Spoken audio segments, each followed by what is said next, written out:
Hello, squad. Welcome back to Crime Squad Podcast with your host, me, Natasha.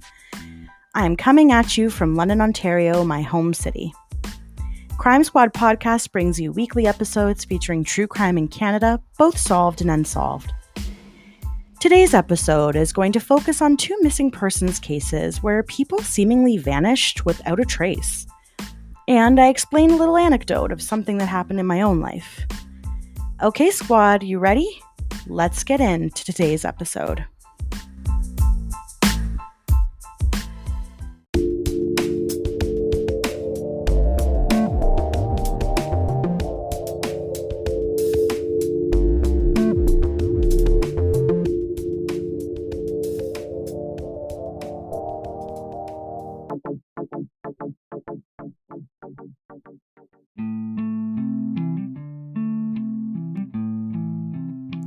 Have you ever just wanted to disappear? What I mean by that is, have you ever fantasized about packing up a few things and leaving to start a new life? Everything is left behind. Nobody knows where you went. Personally, this had a draw for me when I was in my teens. I used to imagine buying a Greyhound bus ticket and heading wherever it would take me. For younger generation Canadians, I'm sure you have no idea what Greyhound is, or I should say was, because Greyhound closed its doors in Canada in 2021. This was a commercial bus line for long-distance traveling. It was cheap, and anyone who's ever ridden long distance knows the trip is usually horrible. You can't control who your seatmate is, the bathrooms on a commercial bus with a ton of strangers using them are extremely nasty. You get the idea. Anyway, the idea of going somewhere where I was just an unknown and starting fresh had a certain appeal to it. I romanticized what life would be like if I did that. In fact, in 2005, when I was just a wee teenager under the age of 18, I had already left home and was living with my boyfriend and his parents. I was really suffering from depression when it came to the war in Iraq, and I had found my way onto mailing lists, and I'm talking actual mail, not email, of many left-wing organizations who sent me flyers for protests and rallies in the mail. It was through one of these I found out there was going to be a rally in Washington, D.C. to protest the Iraq War. I leapt into this full force. I packed a small backpack with a change of clothes, my student ID and birth certificate. Still in high school, I obviously didn't have a driver's license or passport. And I took a city bus to the downtown core, where the Greyhound bus station used to be in London. I purchased a Greyhound bus ticket to Buffalo, New York. In Buffalo, on the university campus, I was supposed to meet with a group of individuals who had hired a commercial bus to complete the drive to Washington. This was pre-cell phone, at least for me. I had a video camera, a big old JVC to boot, before they became small and cute and compact. This one still had a cassette tape you put in the recorder that you recorded onto. I also had a disposable camera, I'm pretty sure it was called a Fun Saver, that used, yes, can you believe it, real film. Basically, it was going to be a bunch of hippies banding together to support what we all believed in so much, which was that President George Bush should be impeached and no more blood for oil. Now again, this is all pre-cell phone, so on a scrap of paper, I had written down the phone number of the person I was supposed to call when I arrived at the university. The bus ride took several hours, probably close to 6 hours, because there are multiple stops usually on these bus routes. I crossed the border without incident and called a cab to take me to Buffalo University because I had no idea how else I was supposed to get there. I had no instructions on where I was supposed to meet everyone who was going to be taking the bus from the university to finish the trip. The campus was extremely dark at this point, and the cab driver said to me words I will never forget. "Be careful out there, eh? Make sure you go into a building quickly if you can. 2 people were raped out here last week."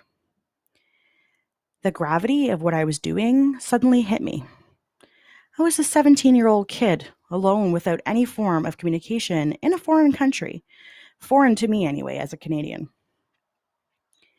I didn't let my fear show as I walked on wobbly legs to the library building the cab driver had dropped me off at. I went in, found a payphone on the wall, put in a quarter, and dialed the number on my scrap of paper. Nobody answered. Honestly, folks, these days, with my diagnosed anxiety disorder, I don't even like thinking about it. But teenage me was as cool as a cucumber. Teenage me, with my heart in my throat and a feeling of dread and nervousness that I was now completely fucked over because I had nowhere to go, decided to go out for a quick walk to see what I could find. I found another payphone at some point and dialed my boyfriend. I'm stuck in Buffalo and I don't have anywhere to stay, and I'm kind of freaking out because the cab driver told me 2 girls were raped here last week and they haven't caught the guy.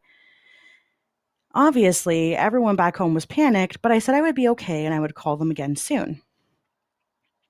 Truthfully, I had no idea what my plan was. And this is where the story gets really Canadian.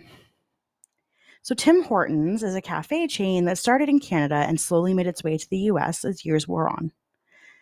What began as a Canadian-only chain is now prevalent in the States. At the time, though, it wasn't. And as I walked aimlessly without any direction in mind, I spotted a Tim Hortons across what looked like a small highway outside of the university grounds. I have no idea why I thought that was going to be the thing that saved me, but something about seeing that familiar signage made me feel like it was all going to be okay. I started to try to figure out how I was going to cross that highway and if I was tall enough to climb over the huge concrete barriers that were there, so I just kept walking. Then, to my left, I heard loud voices and music.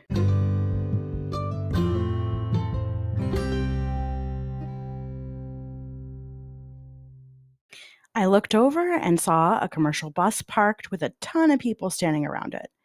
The Grateful Dead was blasting out of someone's speakers. The women were in long flowing skirts and sandals. I knew this had to be where I was supposed to be. And it was. But in all the excitement and the fact that there were no payphones on the bus, and we still had a full 24-hour bus ride ahead of us, it didn't occur to me that I probably should have called my boyfriend back and said I wasn't still lost. So I totally didn't do that to tell him I was okay. Apparently, though, this didn't seem strange to him because he didn't report me missing, and I was gone for literally 3 full days.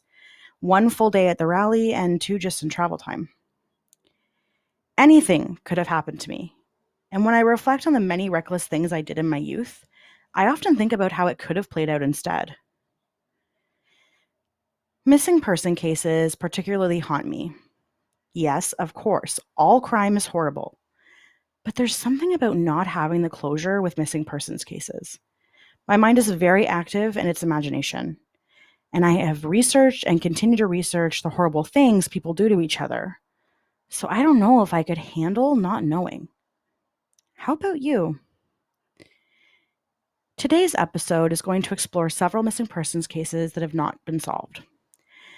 The older cases don't have a lot of information to draw from, but I will do my best as always to paint a picture for you of who they were, as well as provide contact information if anything in these cases rings a bell for whatever reason. Someone out there knows something.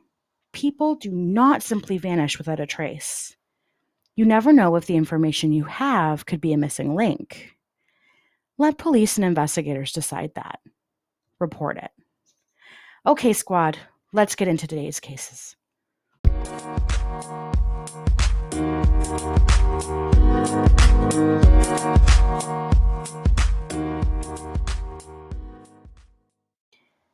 Dean Curtis Mortensen was, by all accounts, a good kid. He grew up in a hamlet in Alberta. Fun fact, I had to look up what a hamlet was, and it's defined as a human settlement that is smaller than a town or a village. Grand Cache, which is where Dean grew up, has a population of about 3,200 people as of a 2021 census. And historically, since about 1971, Grand Cache hasn't ever gone above a population of 4,600 people. So very small town. Dean played hockey every winter. He was good, too. When he graduated high school at the top of his class, he was accepted into the University of Alberta in Edmonton, about 4 hours away from his hometown. Childhood friend Stephen Belland would also be accepted, and they would live down the hall from each other in the same residence. Dean began his first year in the general science program and was living at St. Joseph's College residence. The residence was a close-knit group of men, about 65 in total. Dean played defenseman for the Rangers, the dorm's hockey team. As an outsider looking in, life was great for Dean. I have scoured newspaper archives across Canada as well as internet sources, and I was unable to locate any other photos of Dean other than the graduation photo from high school. In the picture, Dean sports the traditional graduation gown. He is wearing a white collared shirt with a black tie. His hands are placed on what appears to be a prop desk, one hand over the other. Dean has an oval facial shape with a full head of brown hair. The style is cut neat and trim, not a hair out of place. Dean has deep-set eyes. They appear to be hazel green in color. His brows are prominent lines, and his nose is slightly large for his face and pointed. The smile in the photo seems somewhat forced, but we all know what posing for school photographers was like. His lips are thin and slightly upturned in a small smile. He looks wholesome and kind. Dean, who was 18 in his first year of college, clocked in at approximately 6'1" and 165 pounds. This would make him tall, but also relatively lanky. Childhood friend Stephen Belland, who, as a reminder, grew up with Dean in Grand Cache and was living just down the hall from Dean in the same residence, said of Dean, quote, "He was a super bright guy and really responsible. He was the only guy in the dorm who made his bed every day." End quote. He also said Dean was fairly quiet and never even uttered swear words. He was thought of as old-fashioned, like someone out of a Norman Rockwell painting. I also want to clarify for a second, there is a lot of ambiguity about Dean's age. Some articles say he was 18, and others say 19. There was actually nothing official that I was able to find to even be able to verify his age. On January 23rd, 1992, a Thursday, Dean, along with other individuals from the residence, including Stephen Belland, decided to go to a nearby pub for a few drinks. The pub was called The Ship and was about a 5-minute walk from the residence. Although Dean wasn't a big drinker, he had apparently downed a few vodka slimes. Now, I had to look at this up too because I've never heard of it. And vodka slimes are apparently a cocktail of vodka, soda, and lime juice. Sometimes they're made with lemonade, but at any rate, they actually sound really delicious.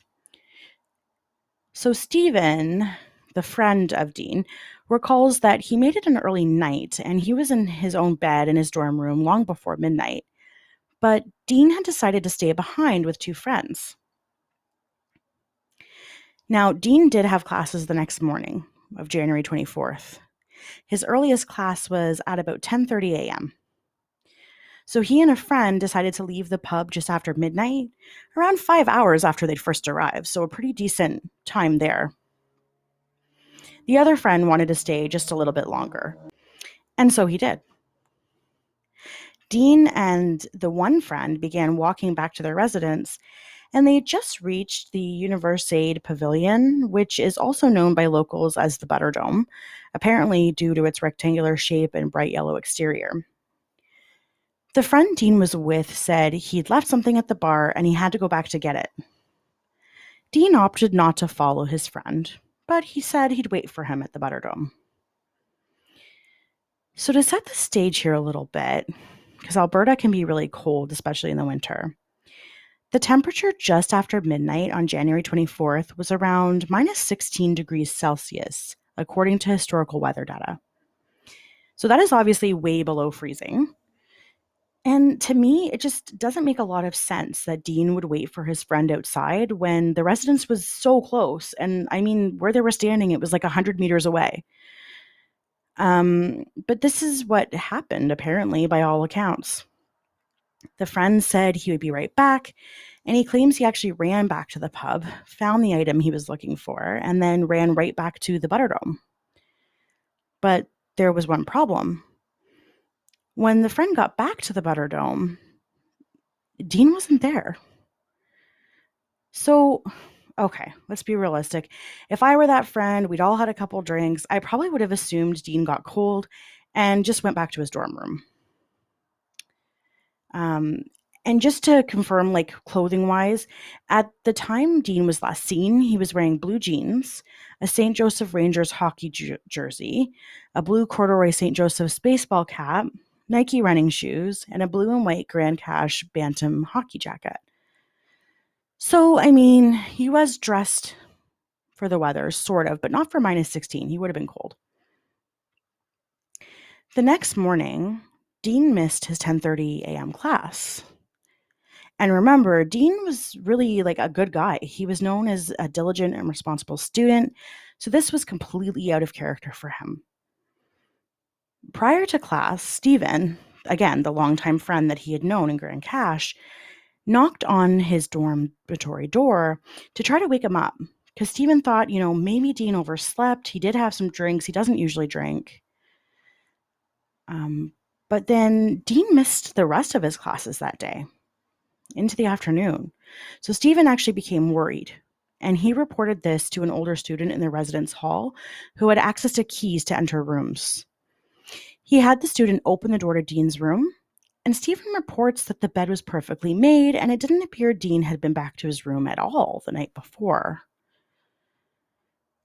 Searches began immediately on campus, with Dean's friends and campus security searching for him. The community also banded together when police were called, and the investigation into Dean's disappearance continued.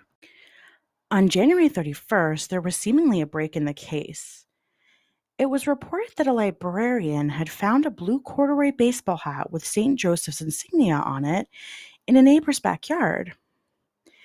Police confirmed the hat did, in fact, belong to Dean, but never released any indication on how they knew this. In my gut, I just have a feeling that they assumed it was his, because DNA testing really wasn't at its best in the early 90s. But we may never know. This is the first and final clue that ever presented itself. By February 7th, 1992, there was a small notation in the Edmonton Journal on page 18 that was just a few sentences long. It read, quote, "City police have ended their search for a missing University of Alberta student. Dean Curtis Mortensen, 18, was last seen in the early morning hours of January 24th near the Butterdome at the University of Alberta campus and has not been heard from since. Police consider his disappearance unusual, but not suspicious." End quote. Okay, so this has got to be one of the shortest searches and strangest conclusions I've actually seen to date. You have a promising young student go missing who has no reason to be missing, and the search is called off after only 15 days? Okay, squad, I want to break this down. I'd love to know what you think happened. Feel free to comment your thoughts on the post I'll be making on my Instagram at Crime Squad Pod. So first things first, why do police believe the disappearance was unusual but not suspicious? Apparently, they felt that despite no warning signs and everything going well for Dean, he committed suicide. Now, I understand that there are not always warning signs when a person is thinking about taking their own life. And I understand as well as anyone who has been in the depths of depression with suicidal thoughts that sometimes there is no logic behind wanting to commit the act of suicide. Sometimes life seems great and should feel great, but in reality, there is a darkness below the surface that takes everything from you and makes it difficult just to get up in the morning and go about normal life.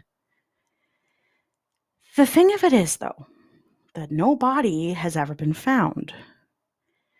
I just have so many thoughts in my mind. If Dean was going to kill himself that night, because usually suicides are planned events, why did the disappearance seem so random? Like, what if the friend hadn't actually forgotten anything at the pub, and then the two of them just simply continued their walk back to their respective dorm rooms?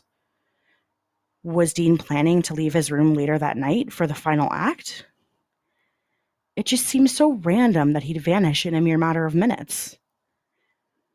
So, police believed Dean jumped off something called the high-level bridge. the body of water underneath the bridge is the North Saskatchewan River. In some of the research I've done, other web sleuths suggest that the river would have been frozen at this time of year. However, I was able to find some information that indicated a small portion of the river would not have been frozen. Each year, there is a band of water a few feet across and several hundred meters long that doesn't freeze. Reportedly, this is because the University of Alberta campus's heating and cooling system. Hot water is pumped out of pipes and into the river, thereby making this particular portion liquid instead of ice. Based on this, it could be possible Dean did randomly decide to take off while waiting for his friend to come back from the pub, then decide to jump off the bridge. Maybe he had planned it and was going to do this after he returned from the pub. To me, it isn't really plausible, but suicide is often nonsensical to people who aren't in that mindset. It just doesn't fit, though, because there's no suicide note to speak of and no indication, according to friends and family, that Dean was anything but excited for his future. By May of 1992, when spring was in the air and things had thawed out, police and search and rescue organizations began to sweep the river for any remains that would indicate Dean was deceased. Nothing was found. So enter theory number 2. That was that Dean had decided to leave his life and start a new one. The theory is that he wanted to pick up and start fresh somewhere new. But the evidence points far away from this, considering Dean had only a $20 bill that he'd taken out of an ATM on Thursday, which, for all intents and purposes, might have even been what he used to pay for his drinks at the pub. Dean's bank account, containing about $3,000, was never accessed after he disappeared. In any case, Dean's disappearance still stumps people to this day. Friends and family have a difficult time believing he would have committed suicide. And I can sympathize with them, because nobody who experiences a loved one leaving the earthly realm by their own hand wants to believe they could do such a thing. And if it's true, remaining friends and family members don't want to believe that they could have missed the signs. It's dangerous territory and a breeding ground for the blame game.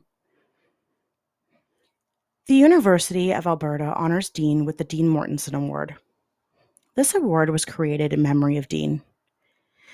The university rewards 4 students each year with the award, which has a $1,000 value, as well as the recipient's name engraved on a trophy. To perpetuate what Dean was about, the award is provided to a student who shows a strong participation in the university's campus recreation and intramural programs, as well as strong leadership skills and a dedication to others. I can only imagine how Dean's mother must feel. As a parent myself, and soon to be a mom of 2, I would always wonder where my son was and if he was okay. And she still does to this day. If you know something about Dean's disappearance, even if you think it is not significant, please contact the Edmonton Police Service at 780-423-4567 or Edmonton Crime Stoppers at 1-800-222-8477. You can also submit your tip online through Edmonton Crime Stoppers. Please reference the EPS file number when possible. The EPS file number is 92-11461.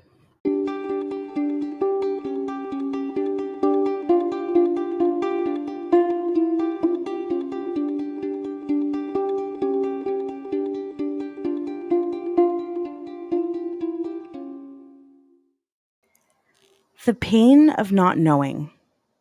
It has to be one of the harshest, painful experiences possible. Imagine your child goes missing, but throughout the years, police keep receiving reports of sightings. Each time you feel like you're closer to seeing the child who walked away so many years ago, but each time nothing comes to fruition. This is the fate of Dana Zelic and her son Beta. To this day, they wonder where their beloved family member is. Dana Zelic was born on November 10, 1972, in the city of Hamilton in Ontario. She and her younger brother Beta grew up together in a two-parent household until Dana was 11 years old. That was when her parents divorced, and this had a crushing effect on Dana. Biljana, Dana's mother, recalls that Dana wanted to move in with her father, who was leaving the family residence, but the answer was no. This devastated Dana. Being a single mother is difficult, I can only imagine. My brother and I grew up with a single mother, and life could be tough at times. My mother worked a lot, leaving me to do the majority of the childcare for my younger sibling. This is what Biljana remembers life being like after the divorce. To support her two children, she took on multiple jobs. 4, actually. She worked at a factory, a restaurant, a market, and a variety store. Looking back, she recalls Beta and Dana saying they missed her and that they wished she would work less. Dana went to high school at Delta Secondary School, and throughout she was described as a so-so student. She did have a class she enjoyed, though, which was drama class. Once Dana graduated from high school, she decided to embrace her freedom by traveling to faraway places. For instance, she spent several months in Switzerland with a cousin of Biljana's. Dana also traveled throughout Ontario and into New York State. After some traveling, Dana returned home to Hamilton, where she lived with a boyfriend for a while. At 21 years of age, Dana was diagnosed with depression and was taking medication to help with the symptoms. At some point, Dana fell into a deep depression, and medication wasn't enough. So about a month before she disappeared, she spent a month as an inpatient at a hospital in Hamilton. Shortly after this, the relationship between Dana and her boyfriend ended, prompting Dana to move back home with her mother. Dana was ready to look at broadening her career horizon, so she enrolled in a tourism program. She clearly enjoyed traveling and wanted to see what opportunities it could provide for her. When Dana moved back in with Biljana, her mother observed Dana wasn't sleeping well. She was also losing weight. Dana, at 5'6" and 100 pounds, couldn't stand to lose weight.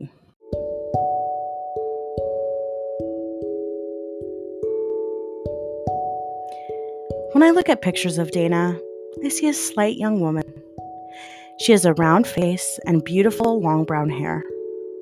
She has thick eyebrows, the same color as her hair, framing large almond-shaped brown eyes. Her nose is pointed and fits her face really well. It's petite like her other features. Her large grin reveals straight, bright, sparkling white teeth under pink lips. And she has a distinctive beauty mark on the left side of her throat.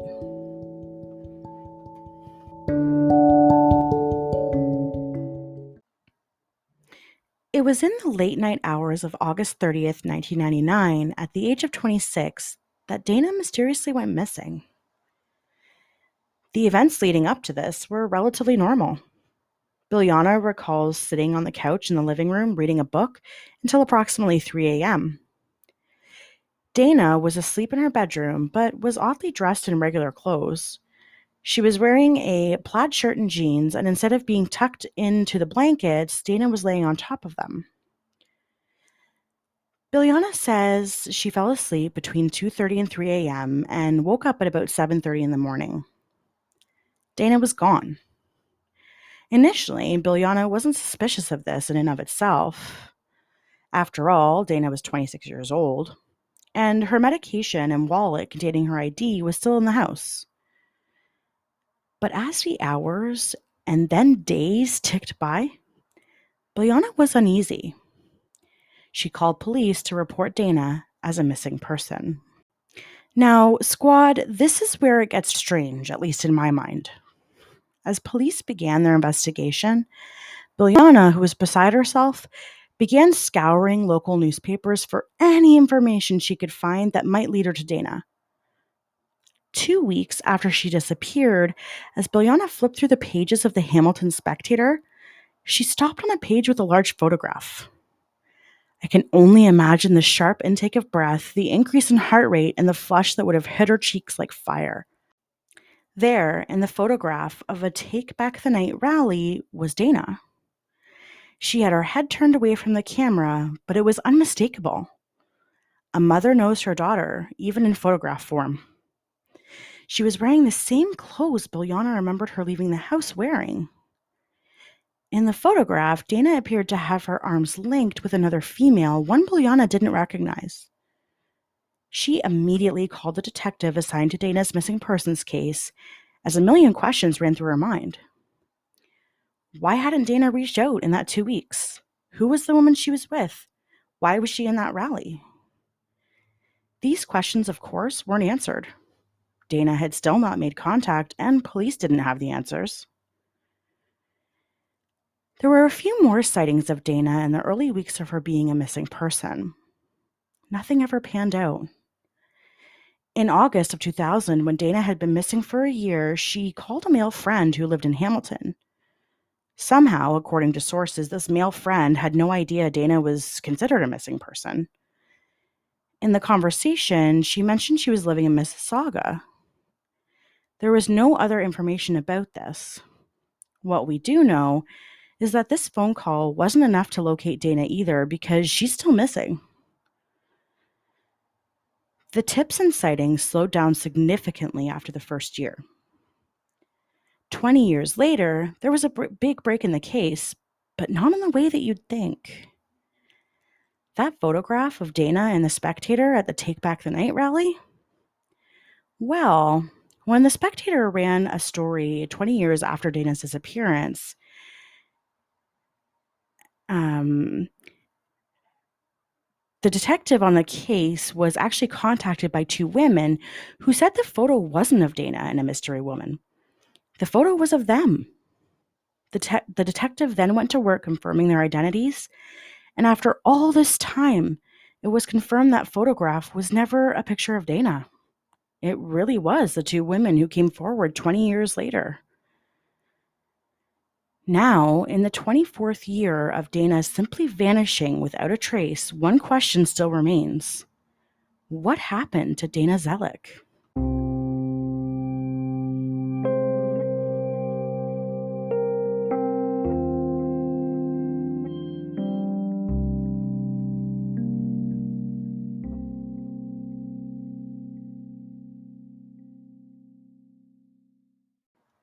If you have any information about this case, even if you aren't sure if it's significant, please contact Detective Chris Gates at the Hamilton Police Criminal Investigation Branch at 1-905-546-2919. If you would prefer to remain anonymous, you can reach out to Crime Stoppers at crimestoppershamilton.com or by calling 1-800-222-8477.